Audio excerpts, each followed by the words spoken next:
Hey, how's it going everybody? Sinful Duck here, and welcome to another Grim Dawn build video.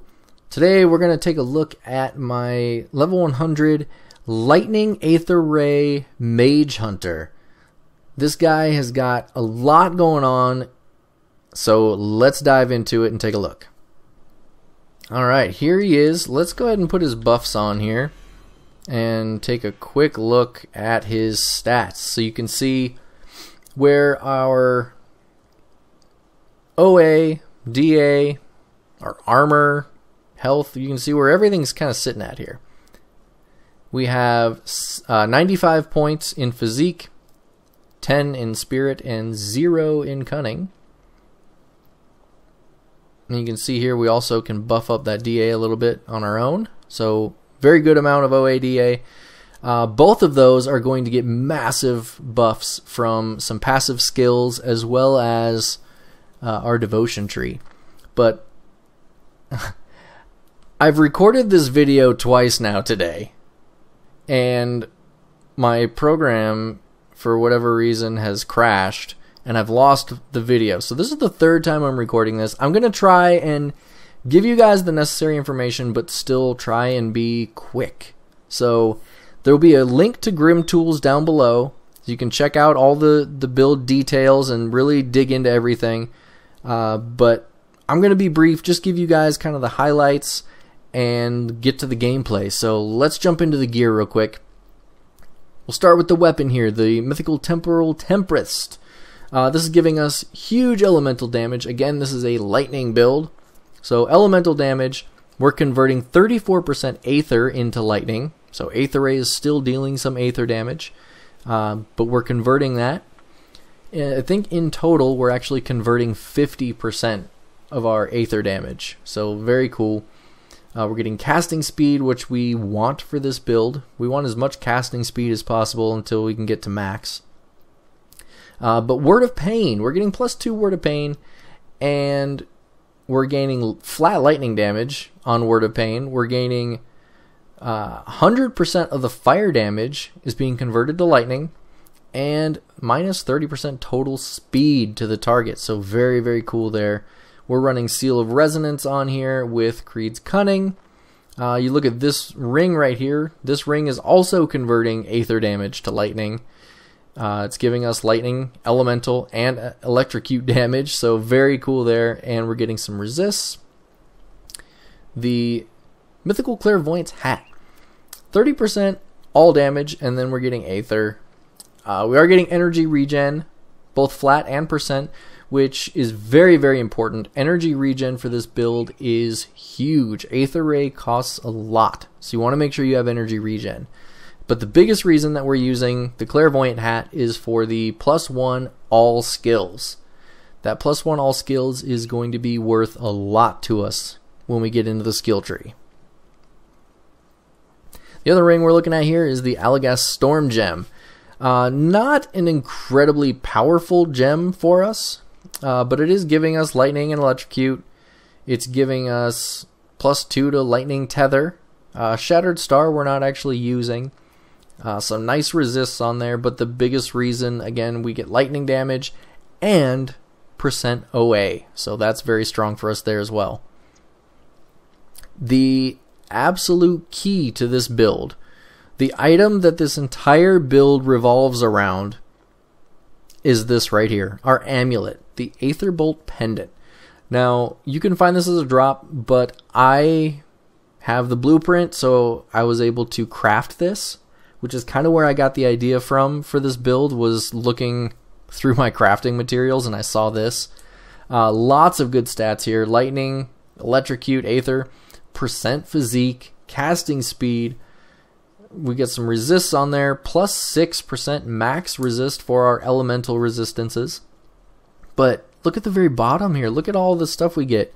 +1 Storm Box, +2 Aether Ray, +2 Lightning Tether, +1 All Inquisitor.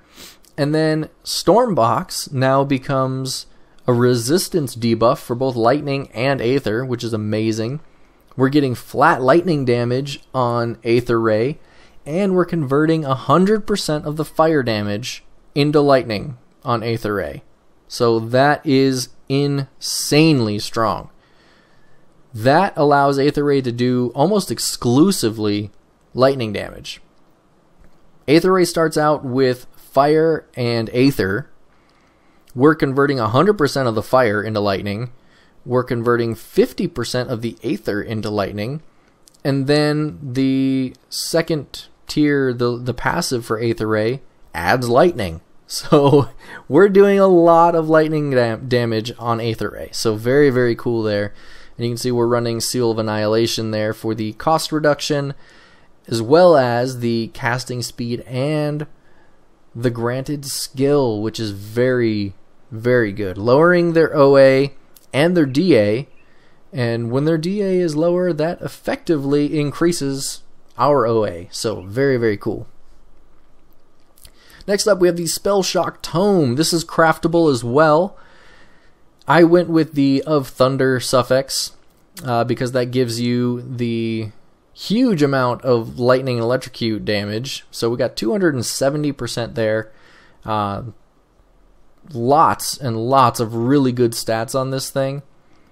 But the biggest reason to use it, you get +2 Aether Ray, +2 Stormbox, and more flat lightning damage to Aether Ray. So that, if you look at this, you've got their attack and casting speed dropped by 25%, and then with the weapon here, when you put Word of Pain up as well, that's another 30%. So you're looking at 55% reduction to their attack and casting speed.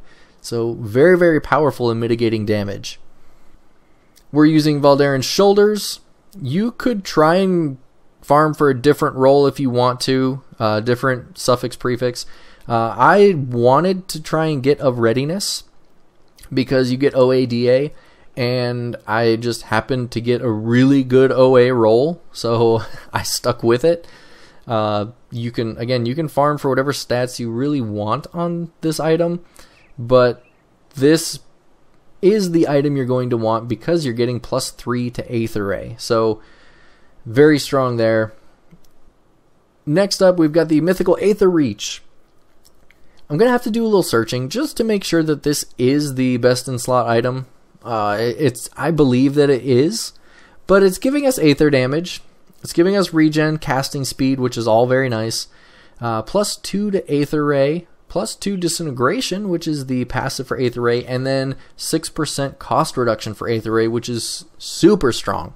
And then the skill, Aether Cascade, is very, very effective. It goes off a lot, and it deals Aether damage. Now, dealing Aether damage isn't ideal for us, but because it deals Aether damage, we are converting 50% of that to lightning. So it does actually work fairly well. I'm pretty sure these are going to be best in slot, but I do want to just check and make sure. I don't know if I mentioned it in this recording or not, but this build is not finalized.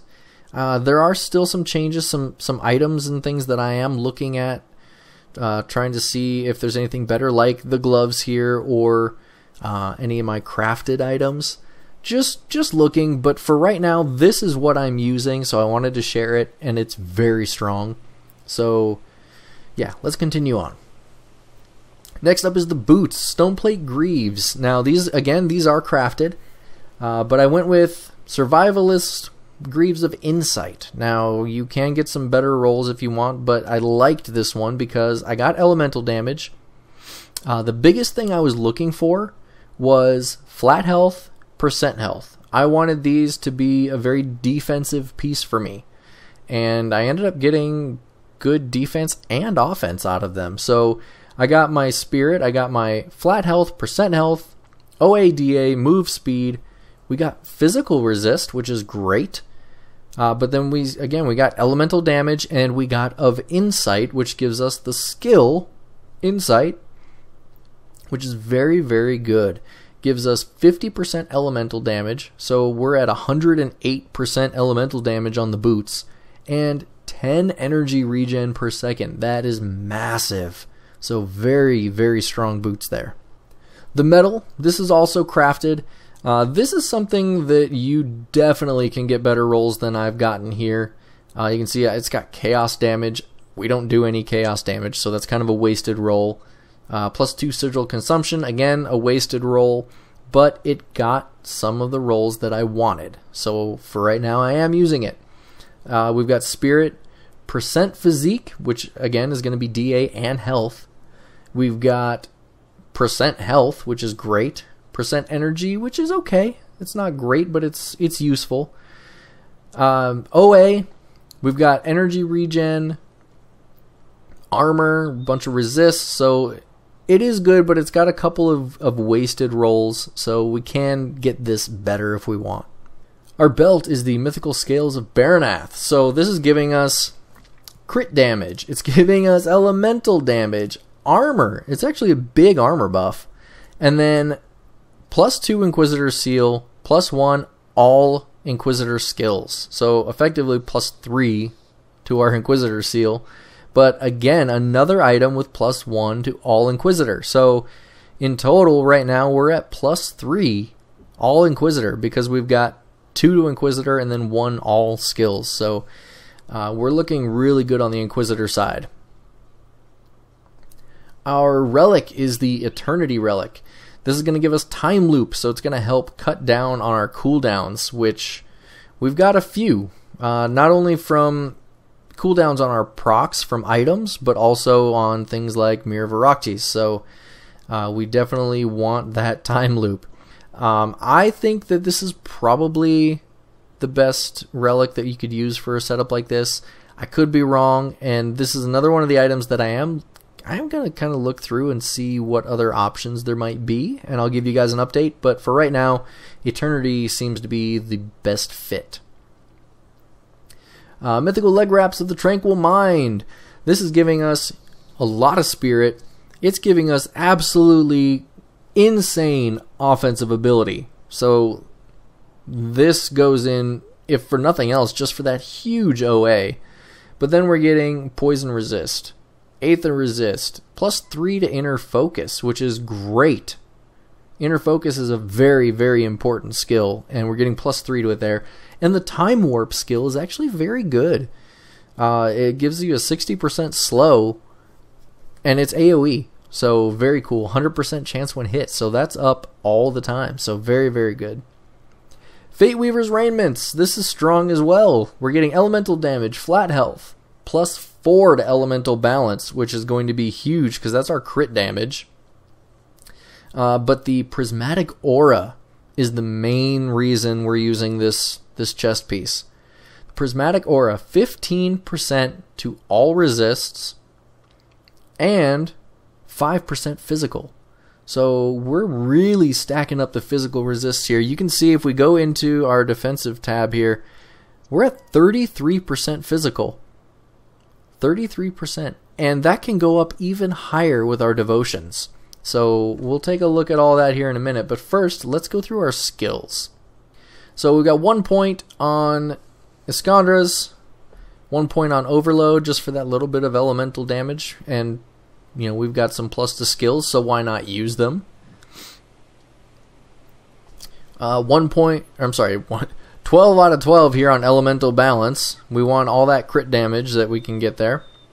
I didn't overcap it. You could, but there are some other things that I decided to go with instead of overcapping this.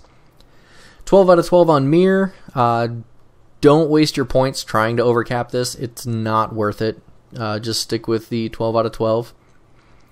Myvan Sphere, you definitely want to overcap this. Overcapping this actually increases your damage, so make sure you overcap that at least a little bit. We've got, I can't remember, 1 or 2 points, whatever, 4 out of 10 on Conversion. We want that Energy Absorb, and the Stun, Freeze, Petrify duration is very good. Aether Ray.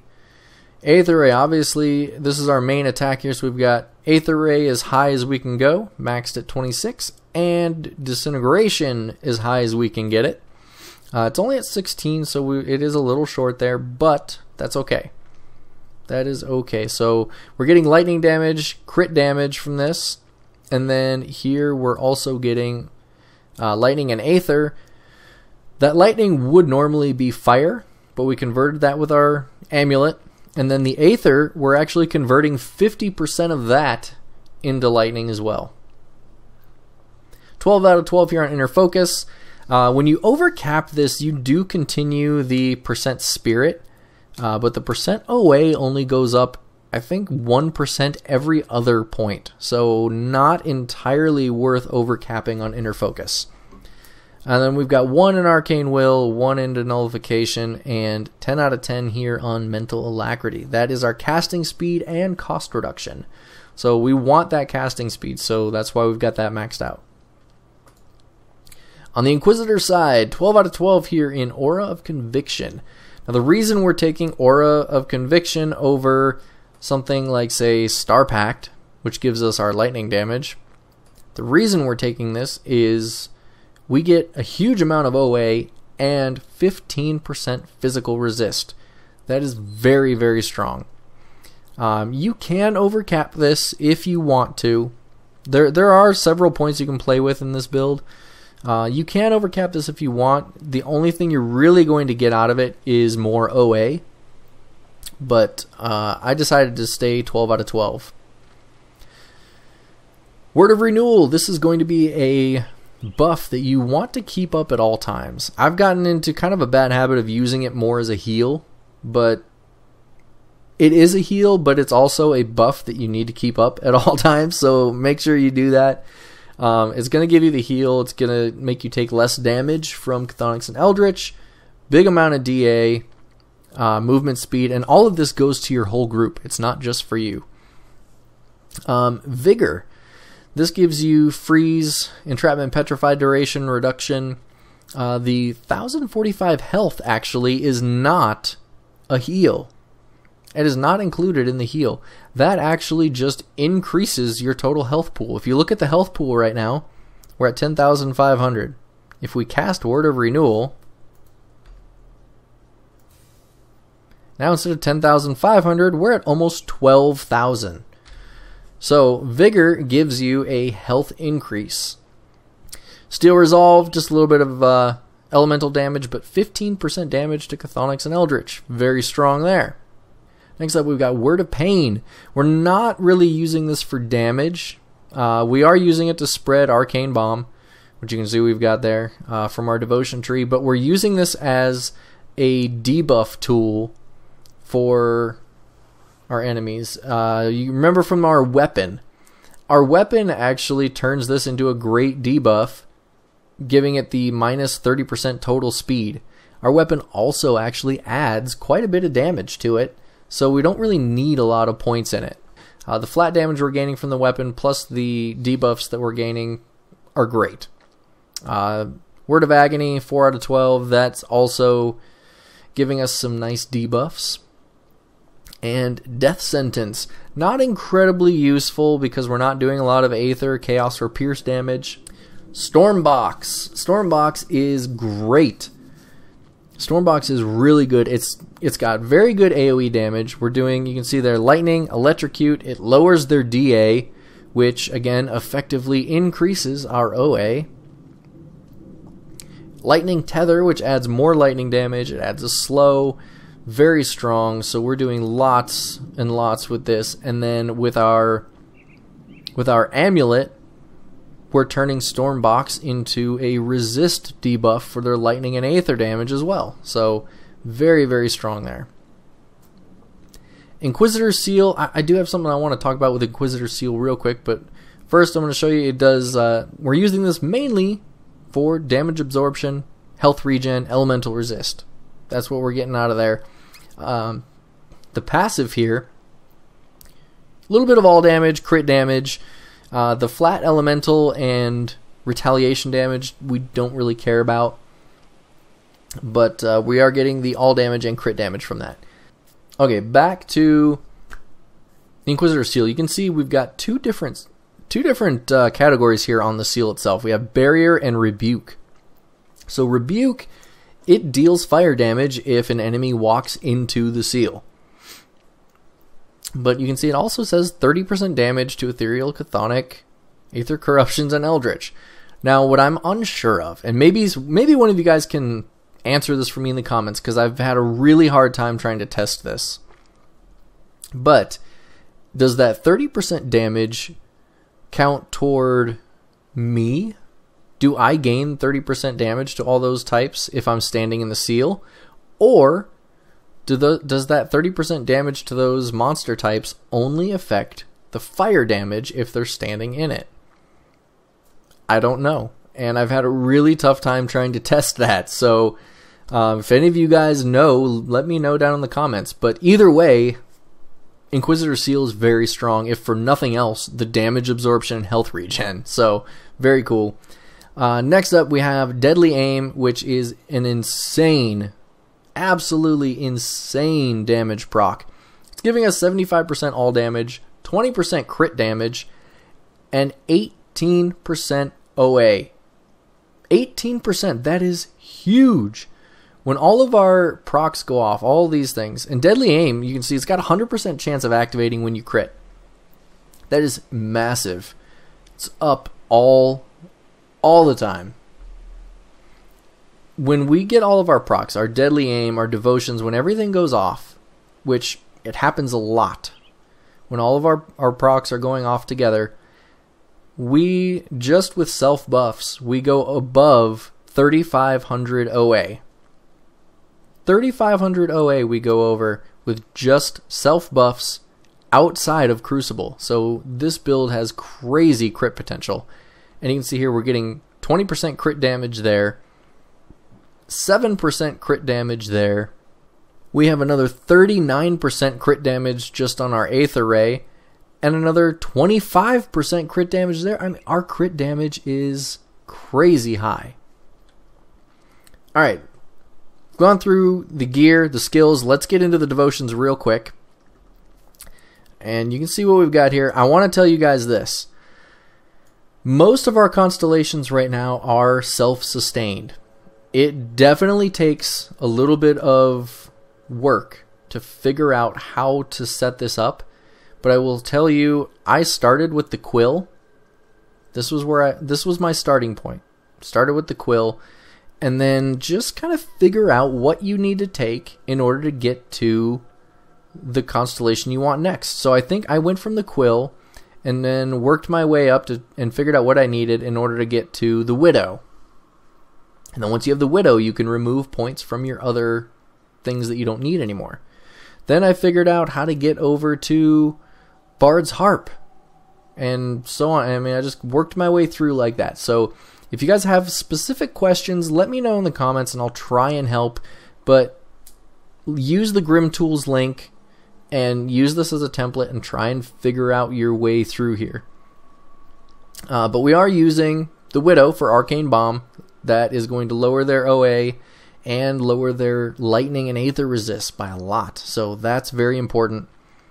We are using the Bard's Harp for energy regen and for its proc, which gives us energy, flat energy. It gives us energy regen, but massive OADA.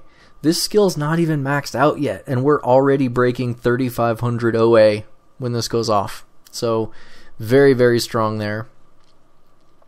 We are using the Hawk. We're using Harvestman's Scythe for the energy regen and health regen. Massive energy and health regen out of this one. We've got Rowan's Crown. As you can see here, it's not finished. I believe I did finish it in order to move on to other constellations, but ended up taking 2 of the points out and just did what I had to do to get Elemental Storm. This gives you, it does good damage, and you get a ton of storms procced. I've got it set to Aether Corruption right now, and tons of storms will go off, and this gives flat elemental resist reduction. So that is absolutely huge. This is worth far more than percent reduction. So very, very good there. And I might actually do a video talking about percent resist reduction versus flat. So I won't get into that right now, but we might later. We've got 3 points here into the Behemoth so that we can pick up Giant's Blood. This is giving us a nice heal. It's also giving us, you can see it's not maxed out yet, and it's giving us 200 health regen per second. that goes crazy high with all of our percents to health regen. We picked up Altos here to get Hand of Altos, and we've attached that to Aether Ray. It's doing crazy amounts of lightning damage, reducing their elemental resist, and it hits 8 targets. It also does main hand damage, which makes it even better because now we can use lifesteal, which we're getting from the ghoul. We're getting 4% attack damage converted to health on the ghoul, which is nice. It's not huge, but when Hand of Altos goes off and hits a bunch of targets, it adds up very quickly. It's also, you can see, it's giving us percent health regen, which is great for our Giant's Blood. But Ghoulish Hunger, as soon as you hit 45% health, you're gaining 14% more physical resist. And again, this is not maxed out, so that physical resist is going up. And at this point, we're getting 65% attack damage to health. So that's 65% of our Hand of Altos damage against multiple targets, all being converted to a heal. So really, really strong there. We have Chariot of the Dead. Tons of OA from this, as well as the skill here, which gives us a really nice heal and a lot of DA. So very, very strong. Chariot is incredible. I love that one. And then I believe the last one we have to look at here is the Solemn Watcher. We've got Solemn Watcher here. Lots of great defensive buffs in Solemn Watcher. So there it is. There's the tree. Again, there'll be a link to GrimTools down below. Check that out if you have questions. That is it for this portion of the video. Let's go ahead and get into the fun part. Let's get into some gameplay. I'm going to go out and see what kind of baddies I can find. Destroy them with crazy lightning beams. We're going to jump into that now. Thank you guys for watching. Again, GrimTools link down below. Let me know if you have any questions in the comments. And until next time, guys, take it easy.